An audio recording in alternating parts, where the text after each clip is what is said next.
මෙන්න අද දවසේ තියෙන විශේෂත්වය. අද නිවාඩු දවසක්.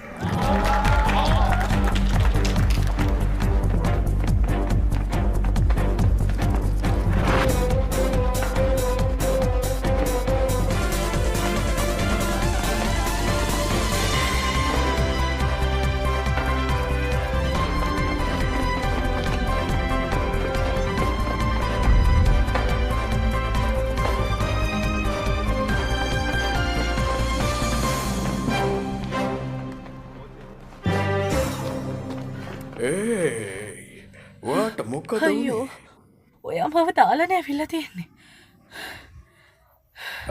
බොස් නැවතුම්පලවා පේන හිට නැතින්ද මංහිතුව නගින් නැති කියලා. එහෙමනම් මෙතැන් සිට ඔයාලගේ සාප්පු සවාරිය භුක්ති විඳින්න පුළුවන්. අමතක නොකර ඔයාලගේ ස්ටික් එකත් අරගෙනම යන්න. මොකද අද ඔයාලා වෙනුවෙන් විශේෂ වැඩසටහනක්